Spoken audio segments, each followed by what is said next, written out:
ഒഡീഷയുടെ ചരിത്രത്തിലെ ആദ്യ മുസ്ലിം വനിതാ MLA ആയി കോൺഗ്രസിന്റെ സോഫിയ ഫിർദൌസ് ചരിത്രം രചിച്ചു. ബരാബതി കട്ടക്ക് മണ്ഡലത്തിൽ നിന്നാണ് 32-കാരിയായ ഫിർദൌസ് കൈപ്പത്തി ചിഹ്നത്തിൽ വിജയിച്ചു കയറിയത്. 8001 വോട്ടിന്റെ ഭൂരിപക്ഷത്തിലാണ് സോഫിയ ഫിർദൌസിന്റെ വിജയം. BJD സ്ഥാനാർത്ഥിയായ ബിജു ജനതാദൾ സ്ഥാനാർത്ഥി പ്രകാശ് ചന്ദ്ര ബെഹ്റ 3ാം സ്ഥാനത്തേക്ക് വീണ തെരഞ്ഞെടുപ്പിൽ സോഫിയ ഫിർദൌസിന്റെ കുതിപ്പാണ് കണ്ടത്. അഴിമതി കേസിൽ ശിക്ഷിക്കപ്പെട്ട് അയോഗ്യനാക്കപ്പെടുന്നതിന് മുൻപ് ബരാബതി കട്ടക്ക് സീറ്റിൽ നിന്നുള്ള MLA ആയിരുന്ന മുതിർന്ന കോൺഗ്രസ് നേതാവ് മുഹമ്മദ് മുഖിമിന്റെ മകളാണ് സോഫിയ ഫിർദൌസ്. ഇതേ തുടർന്നാണ് ഫിർദൌസിനെ ഇത്തവണ മണ്ഡലത്തിൽ മത്സരിപ്പിക്കാൻ കോൺഗ്രസ് തീരുമാനിച്ചത്.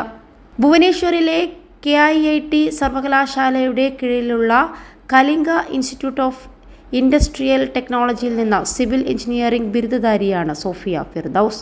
2022 ബാംഗ്ലൂരിലെ ഇന്ത്യൻ ഇൻസ്റ്റിറ്റ്യൂട്ട് ഓഫ് മാനേജ്മെന്റിൽ നിന്ന് എക്സിക്യൂട്ടീവ് ജനറൽ മാനേജ്മെന്റ് പ്രോഗ്രാമും പൂർത്തിയാക്കി. പിതാവിന്റെ മെട്രോ ബിൽഡേഴ്സ് കമ്പനിയുടെ ഡയറക്ടറായി തുടരുന്നതിനിടയിലാണ് സോഫിയ ഫിർദൌസ് രാഷ്ട്രീയത്തിലേക്കും തെരഞ്ഞെടുപ്പ് ഗോദയിലേക്കും എത്തിയത്. Confederation of real estate developers association of ഇന്ത്യയുടെ ഭുവനേശ്വർ യൂണിറ്റുമായി ബന്ധപ്പെട്ട് പ്രവർത്തിച്ചിരുന്നു. 24-ാം വയസ്സിൽ റിയൽ എസ്റ്റേറ്റ് മേഖലയിലേക്ക് പ്രവേശിപ്പിച്ചു.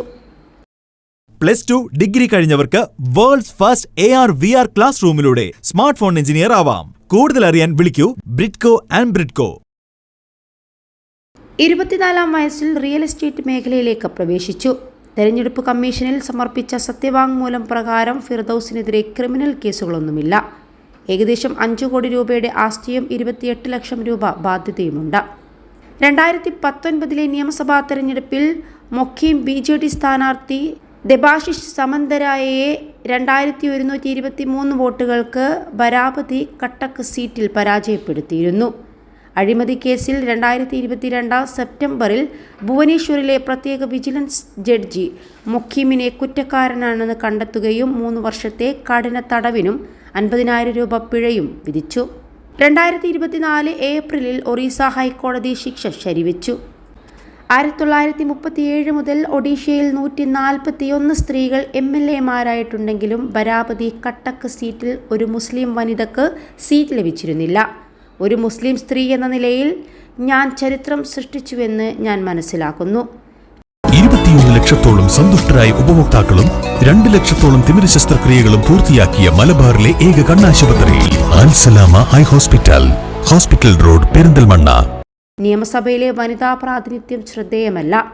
147 MLA മാരിൽ ഞങ്ങൾക്ക് ഇത്തവണ 11 വനിതാ അംഗങ്ങൾ മാത്രമേയുള്ളൂ.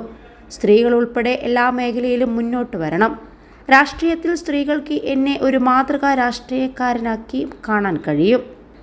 ആളുകൾക്ക് എൻ്റെ പിതാവിനെ നന്നായി അറിയാമെന്ന് സോഫിയ ഫിർദൌസ് പറഞ്ഞു. ചിരിക്കുന്ന MLA എന്നാണ് ആളുകൾ തനിക്ക് നൽകിയ പേരെന്ന് സോഫിയ കൂട്ടിച്ചേർത്തു.